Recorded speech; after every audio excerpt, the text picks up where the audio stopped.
Assalamualaikum warahmatullahi wabarakatuh. Kali ini gue mau bikin video tentang beasiswa nih. Dia teman gue dulu, kita kuliah bareng nih di Yogyakarta. Nah sekarang dia ngambil kuliah di dua tempat, yaitu di IPB sama di Australia. Wah keren banget berarti tuh kuliahnya bisa di dua tempat itu. Itu gimana sih caranya tuh? Nanti kita tanyain nih. Nah gimana sih lo bisa kuliah di dua tempat? Nah itu lu ngatur jadwalnya tuh gimana, terus itu ngambilnya bisa dapet di dua tempat ini pakai beasiswa atau uang sendiri tuh. Nah, itu kan menurut gua kayaknya susah banget. Setahu gua nih ya dulu pas kelas sama gua kita sering remedial. Sering remedial. Iya kan, sering remedial tuh. Nah sekarang ambil S2 nya bisa di dua tempat ini. Nah coba bisa ceritain gimana tuh. People change. Iya. Manusia bisa berubah. Iya benar-benar. Gini, sebenarnya ini harus dijelasin dulu beasiswanya nih, Iya. kan? Beasiswanya ini panjang banget. Nah, gue ngambil beasiswanya namanya AAS, Australian Award Scholarship. Nah, mungkin di Indonesia terkenalnya AAS. Iya. Nah, dulu tahun 90-an ini namanya ADS, Australian Development Scholarship. Sekarang diubah menjadi AAS. Nah, ini salah satu beasiswa yang besar di Indonesia. Selain Fulbright, LPDP, Chevening, ada AAS namanya. Nah, beasiswa ini pendanaannya ini dilakukan oleh pemerintah pusat Australia, Central Government of Australia. Nah, ini dikhususkan untuk mahasiswa-mahasiswa yang ada di negara berkembang kayak Indonesia, Malaysia dan lain-lain. Nah, gua nyobain beasiswa ini sekitar tahun 2016 pendaftarannya. Pendaftarannya tahun 2016. Ini beasiswa yang buat yang di ITB dulu apa yang di Australia ini? Dua-duanya. Dua-duanya ya. Jadi tesnya itu sekalian satu tahap untuk dua iya, beasiswa iya. gitu. Nah, IPB bukan ITB. IPB. Ya. Jadi dulu 2016 gue nyoba beasiswa ini karena kerjasama dengan pemerintah Aceh. Gitu. Nah, gue nyoba beasiswa ini. Jadi beberapa tahap nih beasiswa. Nah, sebenarnya kan kalau secara umum beasiswa Australian Awards ini dibuka, ada yang joint degree, ada yang double degree, ada juga yang regular. Nah, gue ngambilnya yang double degree. Nah, yang double degree ini biasanya kerjasama dengan pemerintah pusat atau pemerintah daerah. Nah, gue pemerintah beasiswa ini pada saat itu kerjasama dengan pemerintah daerah Aceh. Nah, gue nyoba, gitu kan, gue nyoba. Nah, skema kuliahnya ini, yang pertama tahun pertama adalah di IPB University di Bogor. Yang tahun kedua ada di Australia, University of Adelaide, South Australia bagian selatan. Nah, itu skema beasiswanya. Nah, nanti ada panjang lagi tahapnya. Jadi ada mulai dari tes, interview, tes IELTS, ada tes pemeriksaan dokumen dan lain-lain. Ada panjang banget tahapnya. Gitu. Terus ada tes bahasa juga gitu. Dan yang paling sulit itu pada saat itu ya interview sama tes bahasa Inggris. Nah, itu biasalah terjadi di Indonesia gitu. Memang bahasa Inggris kan bukan bahasa kita. Nah, itu jadi problem utama nih buat teman-teman yang biasanya melamar beasiswa. Nah biasanya kalau pas menurut pengalaman lu nih, apa sih kendala-kendalanya? Mungkin banyak yang teman-teman kita nih yang mau ikut beasiswa ini banyak yang gagal. Nah itu menurut lu nih di mananya? Terus pesan lu di motivasi mereka tuh yang mau ngambil beasiswa tuh kayak gimana sih? Nah, motivasi mungkin buat yang pertama niat sih, ya kan? Benar-benar. Lu kuliah itu S2 buat apa sih? Tuh niat. Niat gitu. Jangan niatnya kuliah buat yang lain. Keluar negeri, mungkin kayak pengen kuliah luar negeri karena keluar negeri buat jalan-jalan. Iya, kadang niatnya dari awal mau kuliah nih luar negeri, tapi sampai sana mau jalan-jalan gitu. Kuliahnya nggak selesai. Gitu. Nah, belum pertama itu niat gitu. Udah harus nggak sih lo kuliah S2 gitu? Kan S1 kan sebenarnya cukup gitu kan. Misalnya lo udah kerja di perusahaan yang udah bagus gitu kan, atau di tempat kerja yang udah bagus. Berarti ngambil S2 itu harus punya tujuan dong. Karena udah males kerja, pengen kuliah lagi. Nah, itu kan alasannya jelek gitu kan. Nah, untuk beasiswa itu kayak pemberi beasiswa mereka kan nggak ngasih beasiswa itu enak gitu. Maksudnya it's not easy for them to give gitu kan. Kayak niat kita apa nih untuk beasiswa? Nah, sebenarnya niat utama kita itu kita harus kontribusi untuk Indonesia gitu. Kan mereka itu tujuan beri beasiswa itu kan untuk mahasiswa memberikan kontribusi supaya mereka bisa balik ke Indonesia terus bangun Indonesia gitu kan, balik ke negaranya, bangun negaranya.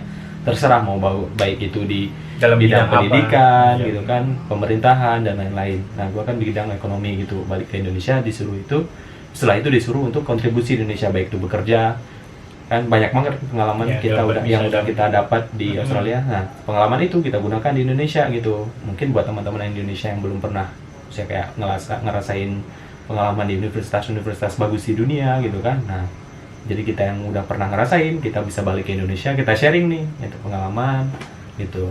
Yang pertama itu tadi, kuatin niat. Tuh, pertama niatnya tuh, kalau lu pengen ngambil beasiswa di luar negeri atau ngambil double degree tuh, pertama niat tuh. Yang kedua bahasa. bahasa. Nah, semua Nah, syarat pasti syarat bahasa. beasiswa itu pasti pakai bahasa Inggris gitu kan. Ya, kalau yang ke luar negeri, kalau yang ke Eropa, Australia atau yang kemana gitu kan.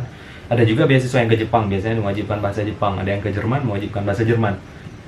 Tapi biasanya setiap beasiswa internasional, baik itu Jepang, Jerman maupun bukan negara yang bahasa utamanya bahasa Inggris, mereka biasanya punya kelas internasional namanya. Kelas internasional itu biasanya pengajarannya itu pakai bahasa Inggris gitu. Biasanya diwajibin di sana berapa. Jadi nggak, di sana itu ada kelas, biasanya kelas bahasa lokal sama bahasa Inggris gitu. Iya. Misalnya di Jepang nih kan, beasiswa Jepang namanya ada Monbuka Gakuso, itu nama beasiswa salah satu beasiswa yang paling besar di Jepang.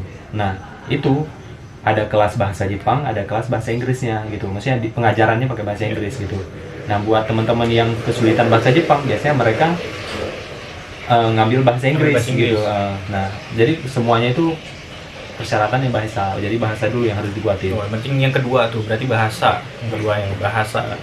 Nah, kalau yang ketiga nih terus. Yang ketiga, yang itu apa yang ketiga ya? Nah, yang ketiga itu siap nggak sih lo gitu? Nah, Kamu siap nggak gitu? Maksudnya di luar negeri nggak gampang gitu kan? benar-benar. Maksudnya kayak S2 di Indonesia aja sulit gitu. S2 itu kan the next level of degree gitu kan, S1, di atasnya S1 gitu. Maksudnya, Pasti setiap di jalan ini dia siap sih enggak sih, ketika nanti di jalan dia ada apa namanya kesulitan atau nah ada itu hal-hal iya. yang Jadi kita siap nggak sih gitu untuk S2 gitu?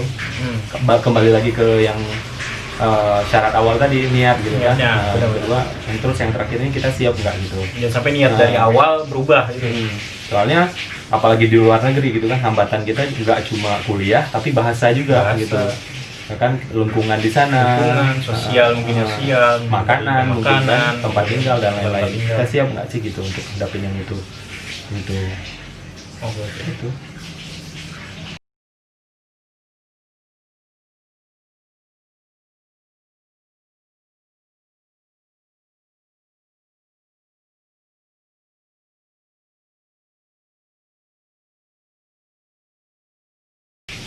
Nah, terus lu gimana tuh? Sekarang kan kemarin bilang ngambil kuliah di IPB sama di Australia. Nah, sekarang kuliahnya gimana tuh? Apa udah selesai atau gimana sih fasenya? Apa lu kuliah langsung di dua tempat atau lu di IPB dulu baru di Australia? Nah, itu waktunya itu gimana tuh?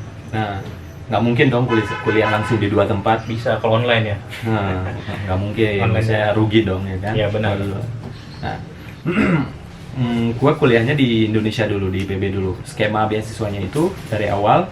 Jadi setelah setelah lulus semuanya, ntar kita bakal mulai kuliah awal itu di IPB dulu. IPB dulu. Itu berapa lama tuh? IPB 2 semester. Dua semester, Satu tahun. 1 tahun Biasanya 1 tahun lebih. 1 gitu. tahun lebih. Soalnya kita juga ada pembekalan bahasa di pihak Australia Awards-nya. Pembekalan bahasanya biasa di Kuningan, di Jakarta, di IALF namanya, atau juga bisa jadi pembekalannya di Bali atau Surabaya. Nah, saya kemarin dapat yang program yang di Yang Jakarta, yang di Kuningan. Jakarta. Saya dapat, jadi setelah setelah selesai memenuhi syaratnya di IPB, bukan selesai ya, memenuhi syarat. Jadi kan ada 2 semester itu, lulus 2 semester di IPB itu harus pakai syarat.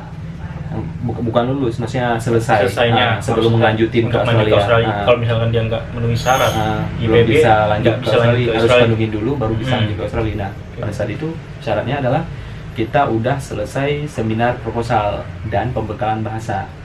Seminar proposal di IPB, ya kan? Setelah itu pembekalan bahasa selama 5 bulan di Jakarta. Nah, Itu ada minimal nilainya nggak sih untuk pembekalan bahasa itu? Pembekalan bahasa ada. Jadi ada minimal untuk lanjut ke Australia itu. Kembali lagi ke kampusnya, ke kampus yang di Australia. Biasanya kampus-kampus Australia itu mensyaratkan bahasa namanya pakai sertifikat IELTS. IELTS itu 6,5 yang diminta oleh kampus-kampus di Australia. Nah, pada saat itu kampus saya itu mintanya 6,5. Ya. Jadi setelah pembekalan bahasa kita ada ujian. Ada ujian bahasa namanya ujian IELTS. Ya. Real test. Nah, jadi kita harus dapat skor 6,5 untuk dapat berangkat ke Australia. Jadi kalau nggak dapat 6,5 kita nggak boleh berangkat. Gitu. Jadi itu ujiannya. Itu yang salah satu yang paling berat itu. Gitu. 6,5. Setelah dapat 6,5, alhamdulillah saya dapat 6,5 itu berangkat gitu pada saat itu. Berangkat ke Australia setelah. Nah, pada saat pembekalan itu ya, maksudnya sebelum berangkat, pada saat pembekalan bahasa itu kita nggak cuma dibekali bahasa, tapi juga dibekali kayak belajar budaya-budaya Australia, belajar nama-nama kota di Australia, pengenalan dulu ya, tradisi sana, budaya hidup, ya kan, gaya hidup di sana gimana, kita diajarin semua juga. Tapi 70%-nya bahasa, karena kita kan butuh untuk komunikasi di sana. Nah itu pas lu di sana, pas di Australia itu susah nggak sih untuk sosialisasinya terhadap lingkungannya atau gimana tuh? Nah pas lu kan pasti mungkin dari makanannya tuh kaget nggak? Nah lu caranya biar bisa terbiasa nih sama lingkungannya, sama makanannya atau hal-hal yang lainnya itu gimana tuh? Pas pertama kali nyampe kaget banget. Kan yang pertama kaget musim, kan di sana ada 4 musim. Ya. Nah kita pas pertama nyampe sana itu kan gue satu rombongan ya dari Australia yang di Jakarta, dari kedutaan yang di Jakarta itu satu rombongan itu ada berapa puluh orang gitu. Nah, ke state yang sama, South Australia, universitas yang sama. Nah, kita ada berapa orang, ada 12 sampai 15 orang itu. Nah, kita nyampainya itu pas di puncak pertengahan musim panas. Itu paling kaget. Panas banget, itu 38 derajat Celcius. Itu panas banget. Nah, berarti lebih panas tuh sini. Paling di Jakarta kan paling 30 gitu. 30. Nggak mungkin 36 dong di Jakarta. Ke 30 kali ya, Iya. 30. Nah di South Australia itu 38. Pada saat itu semua ditutup, semua kuliah ditutup, semua kantor ditutup karena panas banget gitu. Tapi penerbangan kan nggak ditutup kan? Iya. Nah, ditutup gara-gara panas ekstrim, sampai ikan-ikan di sungai itu mati gara-gara panas banget gitu. Airnya sampai mendidih. Itu apa? Karena South Australia itu bagian negara Australia yang paling kering dan panas. Nah, cuma kalau musim dingin juga, tapi nggak dingin, nggak sedingin kayak si Tasmania, nggak ada salju kalau di South Australia. Ada sih salju tapi di puncak gunungnya. Nah, pada saat sampai itu yang paling susah. Setelah itu nyari makanan halal, gitu.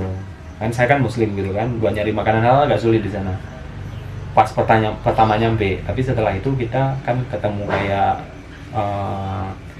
organisasi PPIA, kan kita dijemput sama PPIA, Persatuan Pelajar Indonesia Australia, kita dijemput sama PPIA. Nah, kita dibawa keliling-keliling, kenalin kota gitu, kenalin Australia, nyari makanan halal di mana, nyari buat tempat belanja di mana gitu kan, yang murah buat mahasiswa gitu kan. Gitu. Nah, setelah itu kita yang agak sulit itu nyari beras nih, kan Indonesia kan makannya beras gitu kan. Kalau di sana apa tuh, roti ya? Nah, ya namanya juga bule gitu kan. Bule biasanya makan roti, sandwich dan lain-lain, keju kan. Nah, mulut gua kan nggak bisa tuh makan gitu kan. Biasanya makan nasi uduk. Dedak. Dedak. Nasi uduk kan. Nasi dedak. Nah, biasanya kita nyari beras itu di kayak swalayan besar gitu. Tapi di sana ada jualan makan makanan Indonesia ya? Ada, tapi jauh gitu. Ada namanya di sana Asian Grocery sama Indonesian Grocery Store Pondok. Apa sih namanya, saya lupa gitu. Di Indonesian Grocery Store. Jadi emang Bakulan namanya. Nama tokonya itu Bakulan. Itu emang jualan semua produk Indonesia. Semua barang dari Indonesia, makanan, ada jualan nasi Padang juga. Kayak mahasiswa dan penduduk Indonesia yang udah jadi kewarganegaraan di Australia, mereka jualan nasi Padang, mereka naruh di toko itu gitu, kayak paket-paketan gitu. Kita bisa pesen ke mereka. Bentuk frozen? Enggak, bukan. Fresh ya. Jadi biasanya mereka naruh mulai pagi gitu kan. Nah, kita mulai berangkat itu dari rumah itu biasanya jam-jam 7 kita udah berangkat buat nyari nasi Padang. Nyampe sana itu jam-jam 9, jam 10. terus pulang lagi kan, pulang kadang-kadang kita makan di sana, kadang-kadang makan di jalan gitu. Terus sih. Nah, sedikit lagi nih. Kalau menurut lu perbandingan antara lu kan kuliah di dua tempat nih. Nah, menurut lu kuliah di IPB sama di Australia itu gimana tuh?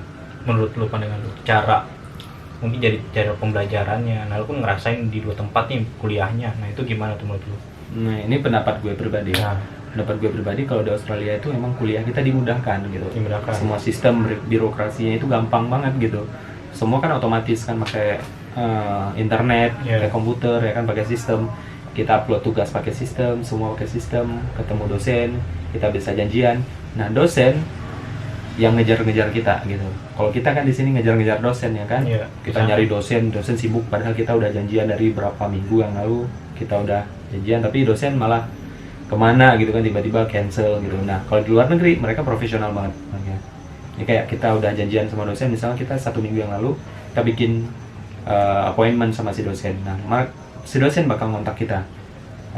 Mereka mastiin kamu bisa datang kan hari ini. Nah, kita gitu. Jadi mereka profesional banget. Dan mereka selalu menyediakan waktu untuk si mahasiswa. Baik itu sharing, mau nanya-nanya. Jadi kayak nyediain hari khusus gitu, misalnya kayak hari Kamis gitu kan. Mereka akan ngajar Senin sampai Jumat gitu kan biasanya. Nah, biasanya mereka hari Kamis itu nyediain full dari jam berapa sampai jam berapa itu untuk mahasiswa. Mau terserah, mau sharing, mau tanya-tanya, mau konsultasi pendidikan, konsultasi penelitian dan lain-lain. Jadi enaknya gitu. Nah, sedangkan di Indonesia nih kan, Indonesia emang lebih sulit mungkin karena sistem kita belum siap gitu kan, karena kita negara berkembang, negara sistem kita belum siap untuk beralih ke situ, ke industri 4.0 gitu kan, 4.0. Sekarang kan dari negara luar kayak di Australia atau negara-negara maju lain, mereka mungkin udah ngomongin yang lain, nggak ngomongin lagi sistem, karena mereka udah siap gitu. Sedangkan di Indonesia, kampus-kampus Indonesia kita belum siap sama itu, jadi kita masih pakai yang manual gitu. Oh, keren banget kan. Nah, itu tadi cerita-cerita yang dari dia, gimana tuh dari awalnya dia dapat beasiswa, terus gimana dia sosialisasi sama lingkungannya, terus gimana sama sistem pembelajarannya yang ada di Australia. Nah, itu buat teman-teman yang mau lanjut nih ke Australia atau mengambil beasiswa double degree. Nah, itu pertama yang tadi kita lihat, yang kita ketahui adalah niat lu dari awal apa gitu. Terus yang kedua itu bahasa. Nah, kalau bisa lu kalau mau kuliah di luar negeri ini harus siapin dari jauh-jauh hari untuk bahasa lu nih. Kalau bisa ya lu ikut les. Nah, yang ketiga itu tadi apa tadi? Ketiga? Kesiapan lu nanti di sana. Dari kesiapan lu untuk apa? Pakan gua. Iya, kesiapan untuk ngadapin, kesiapan untuk di sana adaptasi di sana, tempat baru. Nah, kembali lagi ke niat tadi kan, jangan sampai niat lu nanti di akhir berubah nih. Lu udah sampai sana bukannya kuliah malah jalan-jalan. Nah, itu dari situlah. Nah, mungkin itu dulu yang video kali ini ya. Nah, kalau di sini dia juga nih mau dipromosin nggak? Nggak usah ya. Nah, mungkin videonya sekian dari kami nih. Mungkin itu nanti bisa menjadi referensi kalian untuk kuliah di luar negeri, untuk persiapan lebih jauh-jauh hari ya. Terus sekian, wassalamualaikum warahmatullahi wabarakatuh.